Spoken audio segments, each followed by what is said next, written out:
In the Mind of a Man is brought to you by BetterHelp. Hey guys, I know therapy can be a huge investment, but the state of your mind is just as important as your physical health.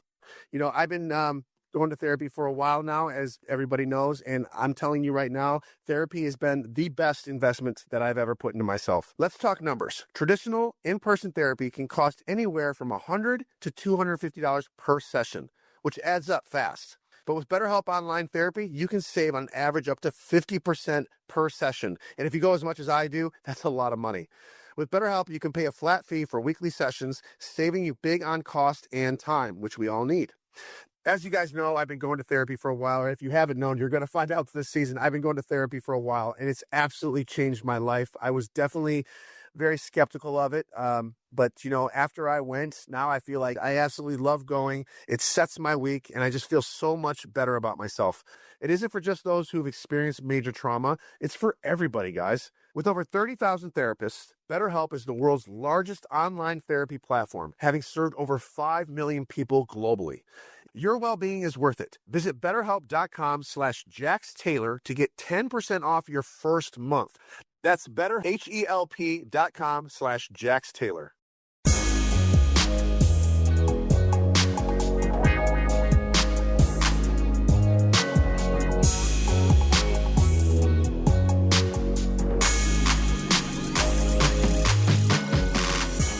All right, what's up, everybody? How's everyone doing? So I kicked off my In the Mind of a Man tour last week in Boston. Thanks to those who came out. I have a few more watch parties coming up. I got Atlanta, May 20th. I got Philly, May 27th. Detroit, May 31st. And Nashville, June 3rd. You can get tickets linked in my bio on Instagram or in my highlight tab under Live Tour. So get those tickets, guys. I'd love to see you. I love doing this tour. I'm having a lot of fun with it, and I get to meet everybody, and it's just a good time. So anyway, so today's guest is one of my favorite guys. You know and love him. He's just one of those people that truly gives zero fucks. He says what's on his mind, whether you like it or not, and you know that's refreshing in today's culture. We've talked about this before and everything on social media, and it's just, I feel like it's so curated, right? Cancel culture is like a real thing. So I got to hand it to him. He stands up for what he believes in. He says whatever is on his mind. Ladies and gentlemen, we have Mr. Michael Rapaport. Welcome on the podcast. How are you, my friend? That's a loaded question. I got to tell you, it's been a very, very tough year for me. It's been every week is like ups and downs. I never know what I'm going to get. I literally wake up every morning with panic attacks, like what text messages I'm going to get right now. So it hasn't been easy. We'll get into that. But,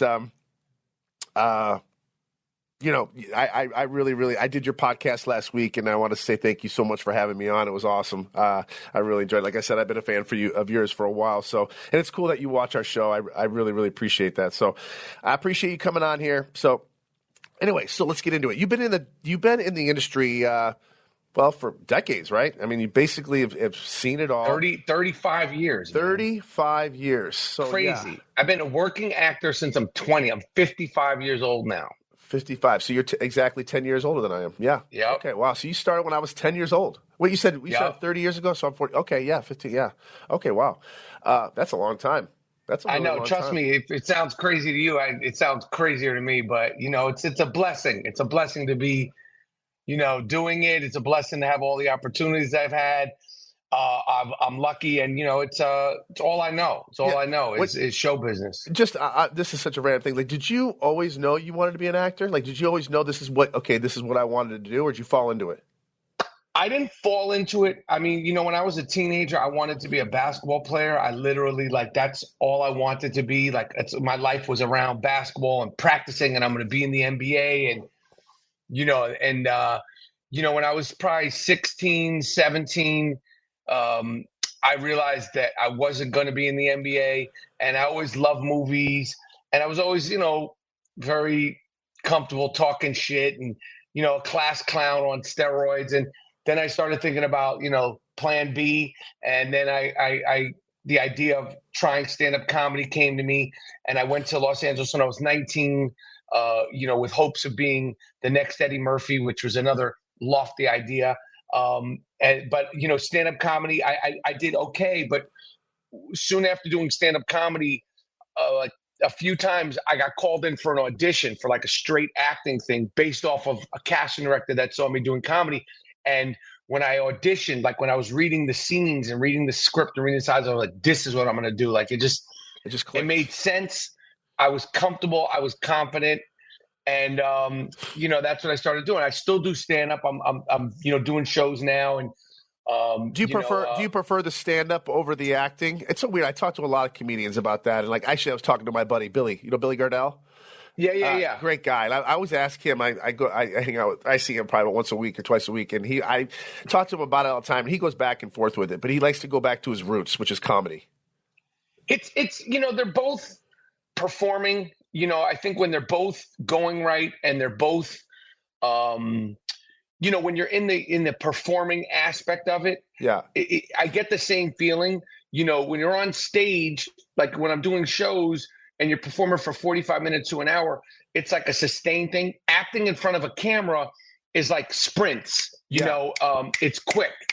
Even if you're doing a long scene, it's like you start, you stop, you start, you stop. Yeah. But you get the same feeling, and I think, as an artist, which is I'm reluctant to even refer to myself as that, but that's the feeling you want. You want that feeling, and you don't always get it. Sometimes you got to be a technician. You got to be you got to feel out the crowd, right? Too like you're feeding off the crowd. You got to hope today's a good show. So much of it is the crowd, right? So much of a stand up is the crowd, and you never know who you're going to get. And you don't want to let the crowd dictate what you're doing.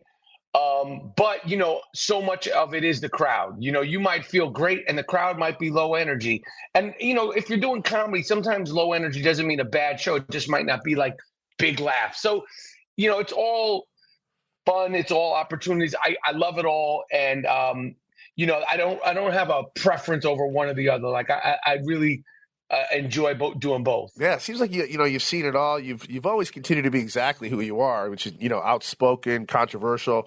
Through the years, seeing how sensitive certain topics are, and like I said, just how bad cancel culture has become.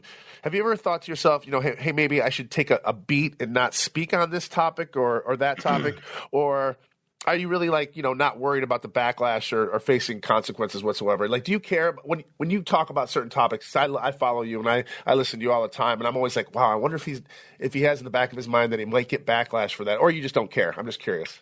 No, I mean, I care about backlash. I mean, I of course, everybody cares about it. I'd be lying if I said I didn't care. I feel like if I feel compelled to speak out about something, I'm going to. There are certain times, certain things, certain words, certain. Let me finish this thought. But there's certain things you have to be more careful and clear about. Right. And sometimes communication isn't my best. My best thing, my strength. Sometimes I could, fuck shit, blah blah blah blah blah. And the way that I speak, and the fact that I'm from New York, and I have like a tone, it could be misconstrued. So if it's something more serious, I'll think it through. But if I feel the need to say something, you're passionate. Yeah, but you have to be mindful of the way you say certain things when it's more serious topics. When it's something about like I talk a lot on my own podcast and on social media when I'm excited about your show or sports or something like that. That's really, you're not going to get in trouble. Yeah. I could say, Jax was a fucking this, or the Knicks stink, and that's more. Okay. It's more perspective. Right. Yeah, but when it's politics or affecting people's feelings and real things, you have to be a little bit more careful. But I will say that I've never gotten in trouble for something I've said on video on social media. Tweeting is where you could get into trouble because tone and humor and the intent could be misconstrued if it's just words. Right. And like I said, communication sometimes to me isn't my best. I'm certainly better at talking than I am writing. So there have been tweets that I've like, fuck, oh, I could see why they thought that, but I meant this. But it's all well and good. And I also know that my intentions are always good. But I do think like if you talk shit and you are a big personality, sometimes you are going to offend people, or you might misstep. And I'm cool with saying, yo, I fucked up. I didn't mean that, or I was wrong. I encourage people to say they're wrong. I encourage, especially men, I think it shows strength. I think it doesn't show weakness to say you're wrong. And a lot of times, especially in today's day and age, and especially on social media, people are like, I'm not going to apologize. Apologizing shows weakness. For me, I don't agree. If you're a fucking shit talker and you are a big personality like Michael, you're gonna fuck up. Right. And if you fuck up or you misstep or you change something or your opinion changes, it's okay to say it. I don't believe in like standing your ground just for the sake of standing your ground. I agree. I agree with you. Like I said, I watch it. And I encourage that for you, Jax. I'm trying, I do take, I think more now, I take a little bit more accountability of my actions. Like like I said, through the years, I've been given a lot of wiggle room on what I do and what I say, and I haven't really taken accountability of my actions. But I feel like there's such a microscope on me all the time and everything I do. It's so like, it blows up. No matter what I do, it's just like magnified, and sometimes it gets a little frustrating, especially being on reality TV when you see all the cast members doing the exact same thing, but sometimes I'm the one or not sometimes, most of the time I'm the one that's just like, look what he did. It's like, I can't get away with anything. Like, no matter what I do, I'm the topic of discussion. It's hey, you got to pay the price to be the number one guy in the group. Not everybody's the number one guy in the group. You know what I mean? So if you're going to be the number one guy in the group, this is what comes with it. I know. It's tough. I don't know if you've been watching this season at all, but not only did I have a really rough year, but now I have to relive it again on TV, which is really, really hard. And, people only see a very small percentage of what they, on TV. You don't see the whole picture. You see a very cut up version of what happened. You see the high points. And it's not the show's fault. The show's 45 minutes long, right? So we got 6 or 7 cast members. You got to break it up for each cast member, right? So it's frustrating when you see me going off or getting angry on a scene and you didn't see how it started or how it ended. You just see me blowing up and then people go, oh my God, he's a fucking crazy person. Well, maybe, but you didn't see how the fight started or how it ended. You just saw a small clip of me going nuts and that's all you judge me off of. And that's the part that frustrates me. I get it. I get it. And, I understand, especially in your situation now. It's different when it was, Vanderpump and it was just, even though it's hurting people's feelings, but it's different when the stakes are as high as they are now with, being married and, having a separating kid. And kids. Yeah, it's a different level. It's a whole different level. Like, like I said, I've been doing this for fucking years, 14 years. And like I said, I've had a really, I usually get attacked every season, but like you said, there was no I didn't really have any, who cares? I was by myself. I was single, whatever. But now, like you said, I have a lot more to deal with. So anyway, okay, let me get off this. So this is about you here. So you've really, right. You've done it all, the acting, the directing, the stand-up. What would you say is your favorite projects that you've worked on? That's probably my best question. It's hard to pick one. I've done a lot of movies that I had a great time doing that meant a lot to me. The movie True Romance, Beautiful Girls, Copland, and Higher Learning, and great movie, all those. Learning. Thank you. And all those films meant something for a certain reason.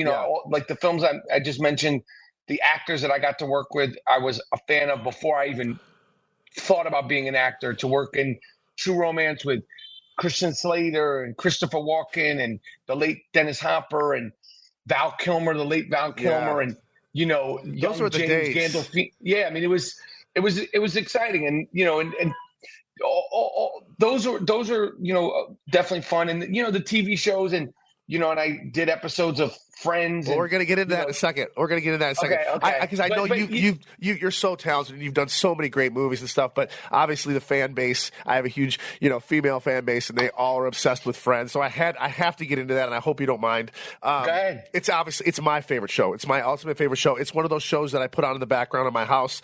Do you mind telling me a little bit about your experience on set? Like who was the nicest, how was the cast and did you get along with Matthew Perry at all? I got along with Matthew Perry, the late Matthew Perry. Beforehand, before I was doing the show, I would see him around, and he was always very nice. And this is when the show was like a pop culture phenomenon, and obviously it's before social media. Yeah. And the ratings were crazy, and the really sort of popular culture was magazines and Entertainment Tonight. That was really it, and they were everywhere. All of them everywhere, and the show was just cooking. And he was always nice, always very nice. I got offered to do the show. I had never done a sitcom. For your viewers and listeners, yeah. A sitcom is very different than doing a film or a single camera television show. Right. You're performing in front of an audience, and they don't really tell you, like how it's going to work or explain, or I didn't know to even ask, and how it works with the camera. It's a totally different. It's like doing a play, but starting and stopping and in front of 4 cameras. So the first episode that I did, I didn't know what the fuck I was doing in terms of technically, but I figured it out. They were all very nice to me. They were all super duper successful. And I think what you see is what you get. I don't think there's some sort of dirt, like all of them. Matt LeBlanc, Schwimmer is still a friend of mine. The girls were all cool. Lisa Kudrow, who I had, the majority of my scenes with. I mean, so it funny, was by the great. Way. Yeah, it was fun. It was exciting. I never thought that the show would be something that is still played, and that even my 4 episodes that I'm recognized for all over the world. Yeah. Like, that show is like popular all over the world. You've done so much, and like that's one very small part of your career, and it's like that's the one thing that everybody remembers. It's it's crazy because you keep seeing the episodes. You could be on a plane and somebody else is watching it. And, right. I've been on planes and I'm like, oh shit, there. I'm on Friends, but. Is that frustrating to you? Like, you're like, God damn it, I've done all this work. It's like Christopher Walken, right? The only thing people come up to and say is the more cowbell. Like, he's like, you've done all this work, and then you're like, this is the thing that you remember me as, the damn cowbell? That's what I was wondering. At Arizona State University, we're bringing world-class education from our globally acclaimed faculty to you. Ranked #1 in innovation for 10 consecutive years, and #2 among public universities for employability. ASU isn't just ahead of the curve. It's creating new paths to success. Earn your degree from the nation's most innovative university. Online, that's a degree better. Explore more than 300 undergraduate, graduate, and certificate programs at asuonline.asu.edu. Optimize your nutrition this year with Factor, America's #1 ready-to-eat meal service. Factor's fresh, never frozen meals are dietitian approved, ready to eat in just 2 minutes. Choose from 40 weekly options across 8 dietary preferences, like Calorie Smart, Protein Plus, and Keto. Eat smarter at factormeals.com/listen50 and use code LISTEN50 for 50% off, plus free shipping on your first box. Factormeals.com/listen50, code LISTEN50. Ryan Reynolds here from Mint Mobile. I don't know if you knew this, but anyone can get the same premium wireless for $15 a month plan that I've been enjoying. It's not just for celebrities. So do like I did and have one of your assistants switch you to Mint Mobile today. I'm told it's super easy to do at mintmobile.com/switch. Upfront payment of $45 for 3-month plan, equivalent to $15 per month required. Intro rate first 3 months only, then full price plan options available. Taxes and fees extra. See full terms at mintmobile.com. It's funny to me when like younger people, because it'll be like kids, like teenagers who like they're 12, 13 or 14, like, oh, you were on Friends? And, what else do you do? And I'm like, but adults know, but when you have done and been fortunate to do all the stuff, good, bad, different shit that I've done, if people don't know who you are for anything, you got bigger problems than them just knowing you for Friends or just knowing you for this thing. So I take it all. I appreciate any and all, recognize and interest or excitement for anything I do. Yeah, because, it's like, we're in show business. If people don't know who you are, you got bigger problems. That's right. And like I said, you were in it like with the high day. Like I think films and movies were so much, obviously in the 80s and the 90s were just on a different level. And Higher Learning is one of my favorite movies. And like you said, you were in so many great flicks. It's just, I think today, obviously, the world has changed, obviously with streaming and everything. And I don't think the quality of the movies are as good as they used to be personally. But I like I said, I'm a nostalgic guy. I love the 80s and the 90s. That was my generation. And the movies were just so much more, I don't know. But anyway. Let me ask you something. If you were going to say, I know this is a sort of a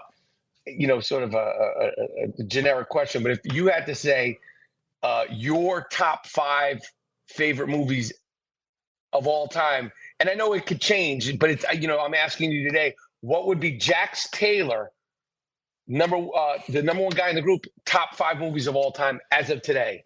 Not in this order. Tombstone, Shawshank Redemption. Oh wow. Rudy.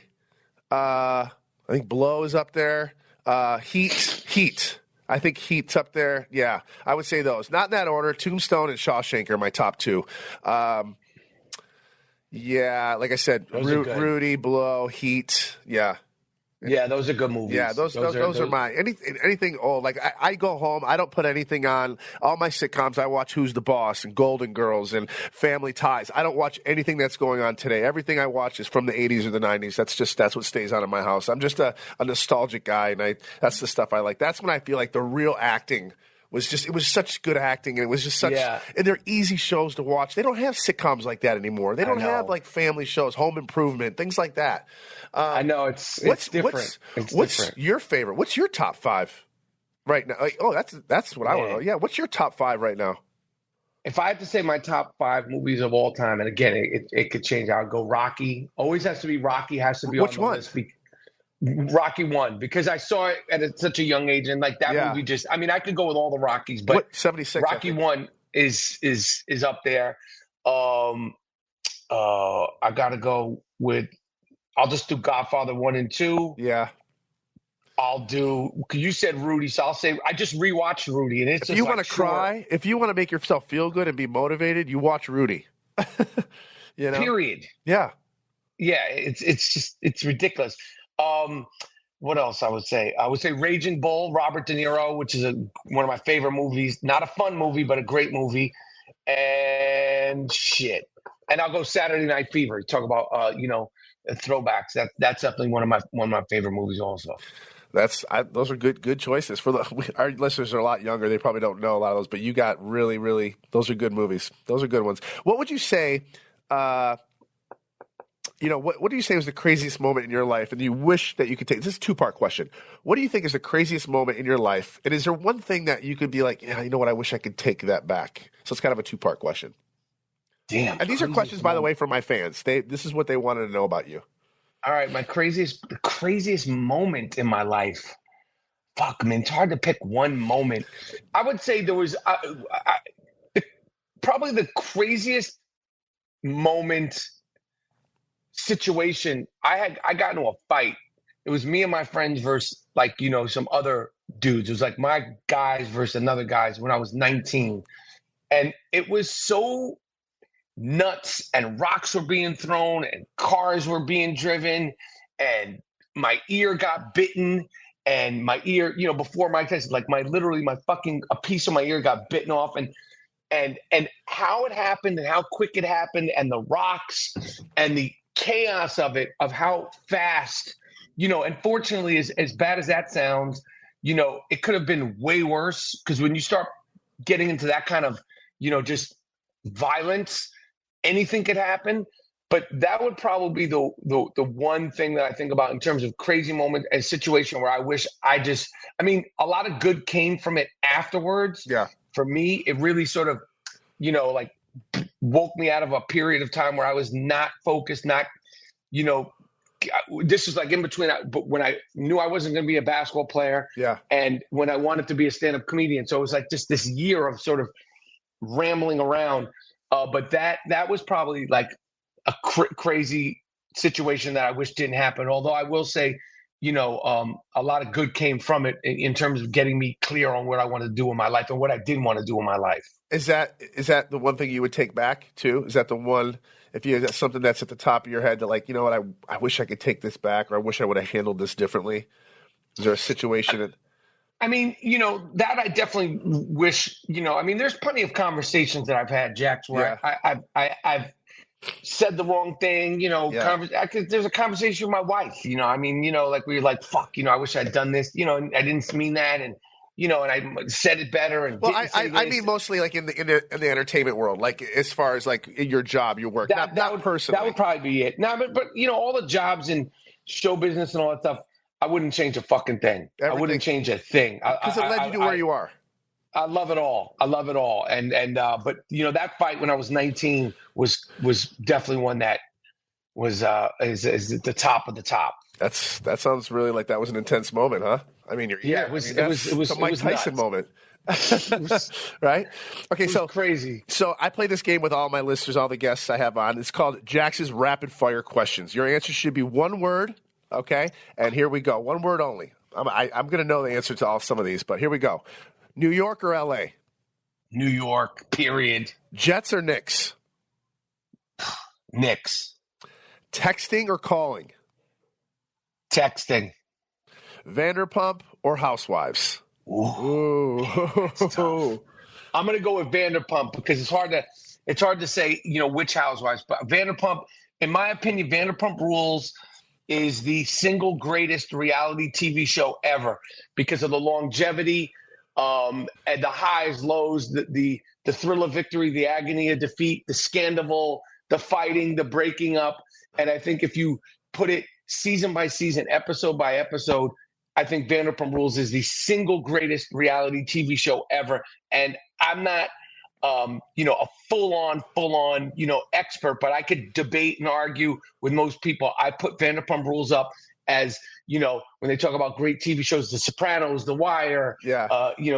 Vanderpump Rules to me is the top of the tier. That's really, really awesome to hear that people when we were doing this show, it's like we knew it was good, but we didn't know it was going to be such like a cult following. I mean, and I think it's even got bigger over the years, even like the younger generations now. I got people that message me that are 20 years old, which that means they were 5 years old when I started doing this show, and they're watching this, and I'm just like, oh my God. The kids that are watching it now could be my kids, which is really crazy to say. Do you think do you find that people are rediscovering the show? Oh yeah. I get so many people. I get a lot of moms that are watching it with their daughters now, and the moms were young, and now their kids are watching it. Like they grew up. The moms grew up watching me, right? Now they're getting their daughters involved, which is that's or their crazy. Sons involved or their husbands involved. Yeah, it's insane to me how people just go back and they watch it, and I'm like, oh my God, you went back. It's a good fucking show, man. And in those days, it was a free for all. It was the Wild West. Like when it came to reality TV, there was not a lot of rules. There was not a lot of consequences for your actions. There was not a lot of anything. It was a free for all.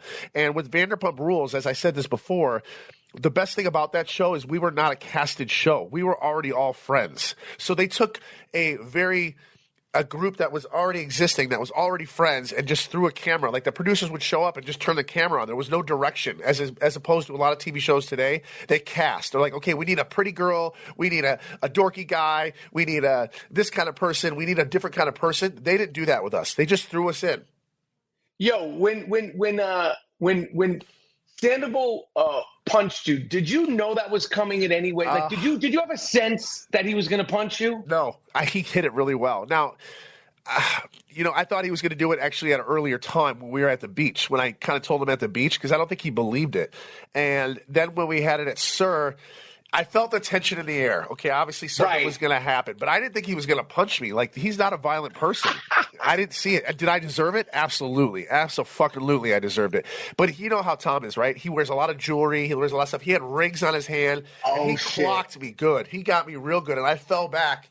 And I was just like, I had so much adrenaline that I didn't even the adrenaline's going. You got the cameras going. You got multiple people there. I didn't have time to even feel it. I just got up. Right. The blood was dripping on me, and I was just like, and it was a very intense moment. And like I said, I 100% deserved it. We talk about it now. I still have the scar on my head, actually, from it. But we talk about it now, and I would have done the same thing. I was very well deserved. No, you deserve that shit. That was good. Well, that being said, are you a Jax fan? Are you a Sandoval fan? Or are we tied? Yo, I'll be totally honest. First of all, you're the number one guy in the group. That's certified. That's a certified thing. But all the characters, all of you guys on that show, and the Housers, but specifically Vanderpump. For me and my wife, we debate this. Like, I appreciate the good guys, the bad seasons. the James Kennedy when he's a dick, the sober James Kennedy, the Sandoval when he's like, the guy that's bringing everybody together. Obviously, what happened with the Sandoval and Ariana, I don't support that. But as far as characters, like, I just appreciate you guys putting it all out there. So I don't have a favorite.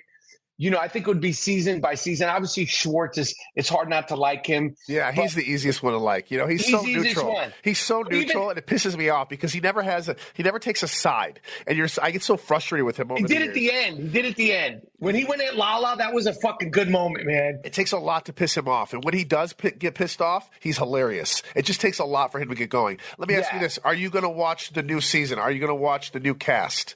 You're gonna watch. I'm gonna watch whatever. If it's called Vanderpump Rules or the revamp. Come on, man. It's kind of like it reminds me of Saved by the Bell, the new class. Remember, like when Saved by the Bell was going on, and then they stopped it. They started the new class. That's kind of what this is. Me personally, I think you guys should have went on and kept going. But that's what the Valley is. That's what the Valley is. Because you gotta, I know, but is it though? But like right now with the Valley, and I know some of your fans are probably tripping out, like I'm going deep diving with you. But now with the Valley, like, is Lala? Is she a guest? Is she a friend? Is Sheena a guest? Is she a friend? Like, where are we at? I don't know. I don't know how they're going to deal with that. They don't tell us stuff like that. Like I don't. But did they full on shoot this season? They did. Yeah, you saw them in the ads. I can say that because you saw them in the previews that they did shoot. I don't know how much they shot for because I was in rehab for most of it. So I don't know how long they shot or what they plan on doing it. We don't know. They don't tell us anything. So I want bring in Lala, bring in Sheena because I agree. First of all, I agree. It's mixed emotions though. The fans are like 50-50. Some people hate them, some people love them, but that just goes with anything in life. But I personally think they hate who? Lala and Sheena Shea? Yeah, they no. Yeah, they do. There's people that go. They think 50-50. They do. They think they don't love. They think they love. People hate me too.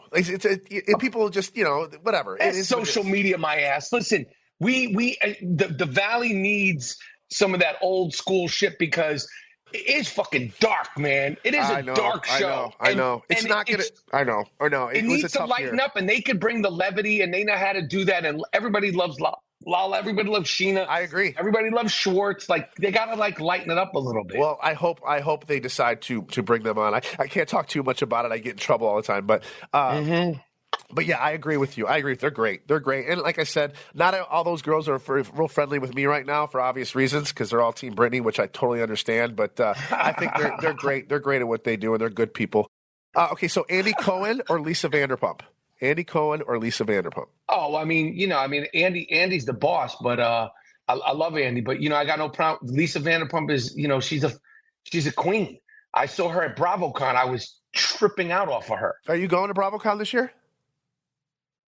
If the opportunity presents itself, I was there last time. Obviously, we skipped a year last year, but I was there in Vegas last year, and I think I was there one too many days, and we were overwhelmed. There was like this room. It was insane. Like when I went the last year, and I was only there the last day. This year I'll be there the whole time, but I couldn't even go to the bathroom. I had people just flooding to the bathroom. We had to have security guards. It was bananas. Like I couldn't believe the amount of fans and how crazy they were. They were so amazing. But I felt like Justin Bieber. I was like, oh my God, this is nuts. They were literally following us into the bathroom. I had to have security guards. It was crazy. Of course. It was nuts. I mean, I might have been one of the fans that followed you, into the bathroom. It was a nut house out there. I mean, there was a room. Were you at Vegas? In Vegas when it was there? I was. Yeah. We Brittany and I came in like the last day and a half. We came in the last day and a half, and it was crazy. They're going to do it in Vegas again this year. Yeah, I mean, Vegas is the perfect place for it. I mean, it really is because New York was a little bit crazy because obviously it was so spread out and the traffic and the expense for people. It's too tough. It's too tough to get to every single place. When you have it in one hotel at different convention halls, you just have to hop around. It's a genius way to do it. Yeah. Yeah, and Vegas is it's a perfect for BravoCon and the crowd and it's more central. Like New York it's harder to for people to get to. I love New York though. I love doing it there. Just the people there are just so amazing. Anyway, so no cell phone for a year or no sex for a year. That's an easy one for me. Yeah, that's tough. No cell phone for a year. I mean, could you be I without your gotta give cell up phone? the cell phone. I think there's more benefits to giving up that I fucking agree. cell phone anyway. I agree. If you had to give up one, Instagram or Twitter, which one would it be? Ooh, that's another one. It's tough. Shit. I don't see you giving up Twitter. I don't see it. I think you could get. That's just me personally. I think I say Twitter. I think I say Instagram. Because I agree. Twitter, you could get the best of both worlds.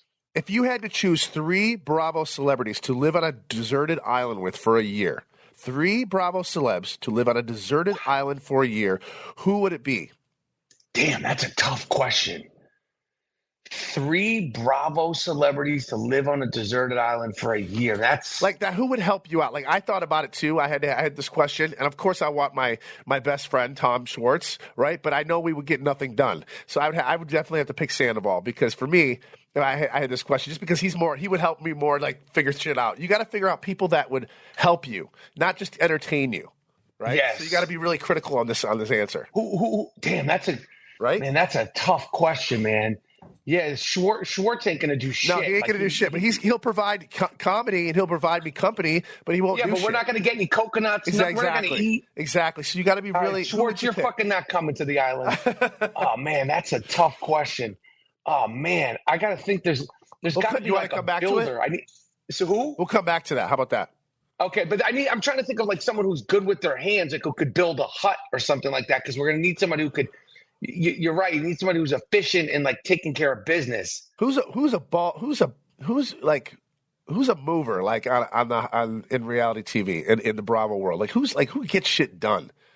Well, I mean, shit. You're not gonna like this, but your girl Lisa Vanderpump, she gets shit done. Why do you say I don't like that?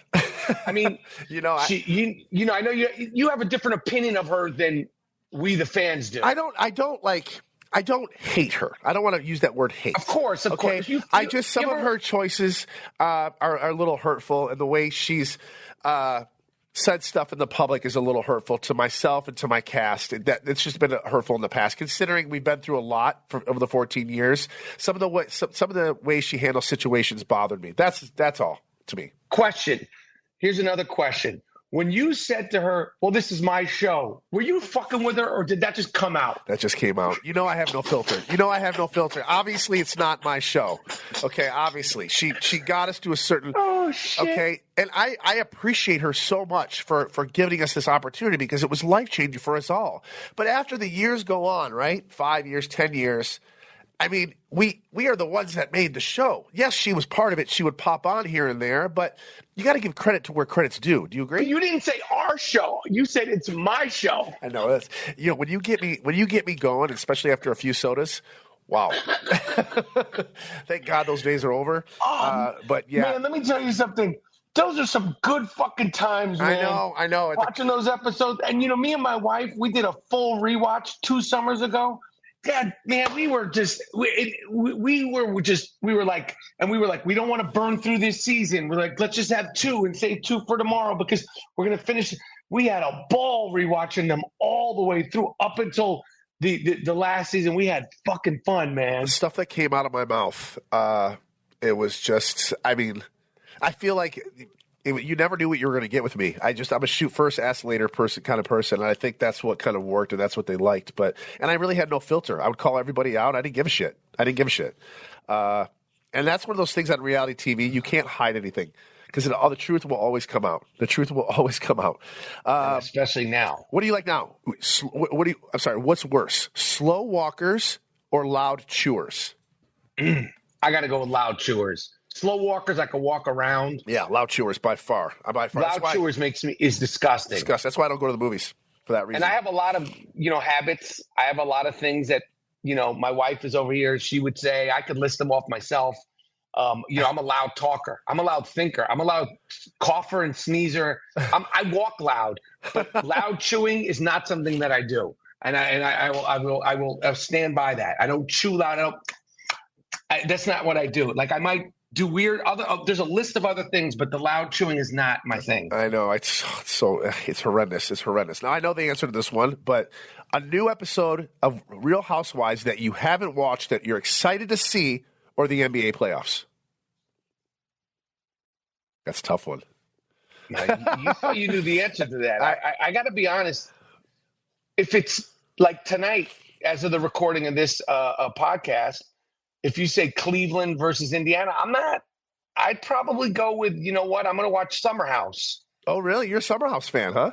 Oh man, that's a fantastic program. That is a great show. Summer House is an excellent show.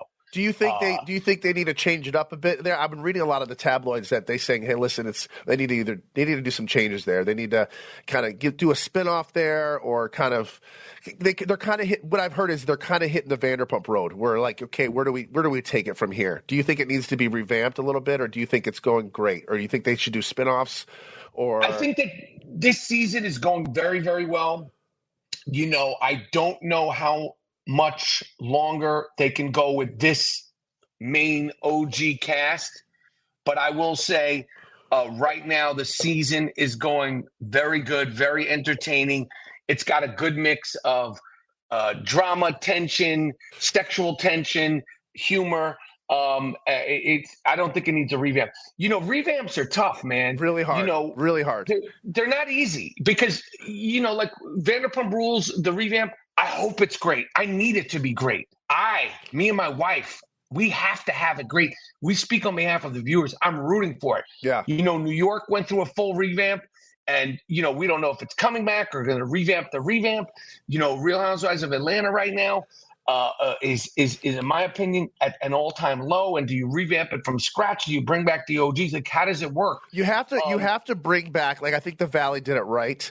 You bring back a couple and then you add new. You kind of just pepper in the new people a little bit around the old. Do you know what I'm saying? I think that's the way to do it, because it's hard to keep that fan base because they're so invested in the Vanderpump, and then they're like, well, wait a minute, what's going on here? People get anxiety. They don't want to start a new show. But if you bring in old people, I think agree. That helps it. Okay, so and also, you know, to go back to what you said, you know, in terms of when you started Vanderpump, you know, now people know the benefits. They know the pitfalls. They know the highs and lows of doing reality TV, and people are a little bit less comfortable letting their hands go.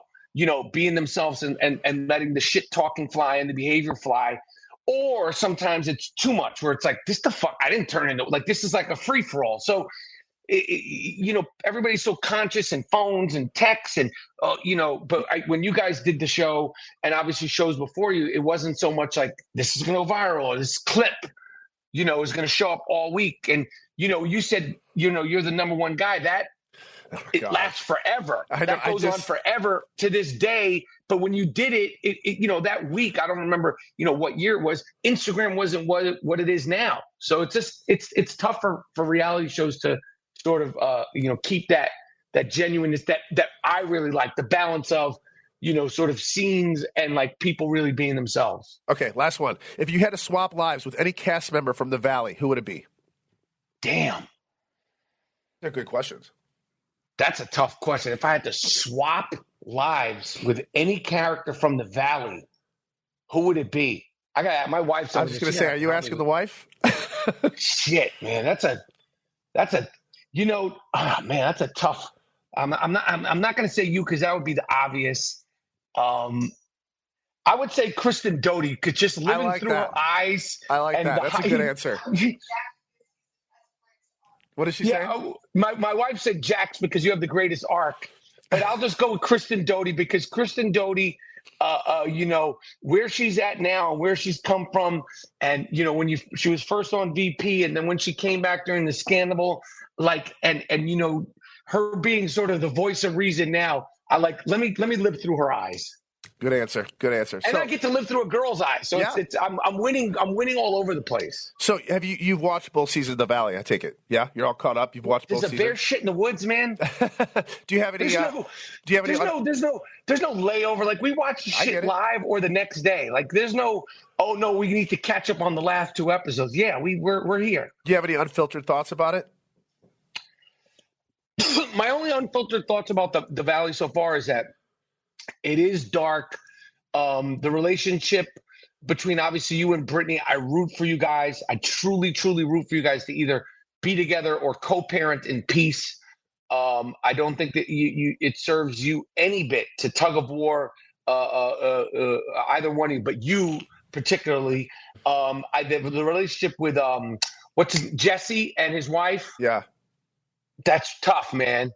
Jesse and I are going through obviously the same thing, and you're going to see how the show plays out, obviously. But it's a very, very, very tough thing. I'm on your side. I just want my goal is for Brittany and I just to move forward and be good parents. Whether she likes it or not, or whether I like it or not, we're in each other's lives forever. So it's like we can go to war, or we can just make peace with this and move on. It's tough. You know, I don't know if you've been divorced or not, but have you been divorced? Okay, so you know what it's like, and it's very tough, and it's just. I don't wish it on my worst enemy. I don't wish like I said this before. My dad's death was the worst thing I've ever gone through. Now this is the worst thing I've ever gone through by far. Well, divorce. You can make a change in that, man. I really wish and hope and for you that you can do the best you could possibly be with that, because nothing good comes from it. I'm really, really trying. The therapy that I go to AA. I'm almost at 200 days sober.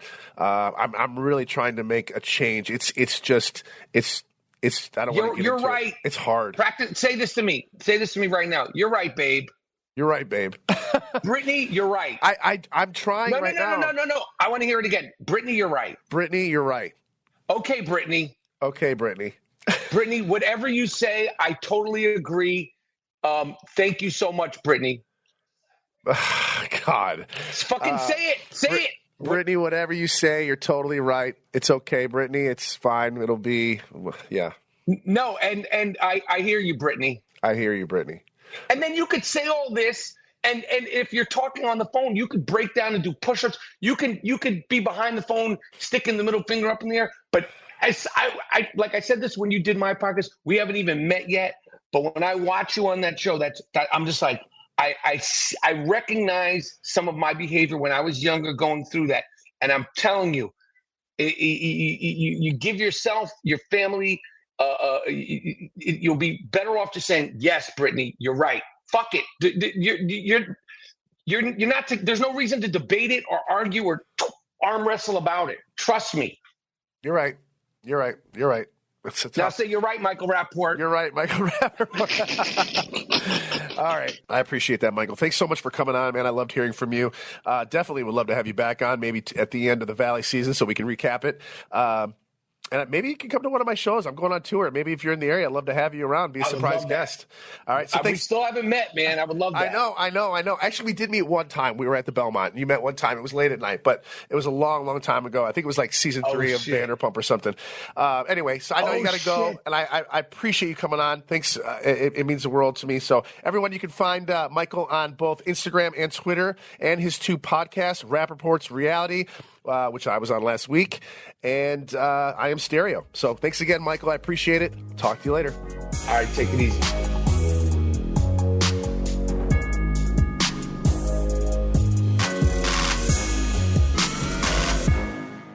Stream all the movies and shows you love for free on Pluto TV. Say what now? Showtime. That means drama is free, with heart-wrenching stories from Love and Basketball, Power, and Greenleaf. In this family, we live by the Spirit. And laughter is free with gut-busting comedies like Key and Peele, The Neighborhood, Everybody Hates Chris, and Boomerang. Watch all the hits, all for free, from all your favorite devices. Oh my God, I love it! Feel the free Pluto TV. Stream now, pay never. If you're looking to streamline your audio advertising buys and maximize your revenue, look no further than Triton Digital's programmatic audio advertising exchange, A2X. The private exchange consists of only licensed broadcasters and top-tier internet radio publishers, assuring the quality inventory and brand safety you can trust. Visit www.tritondigital.com to learn more.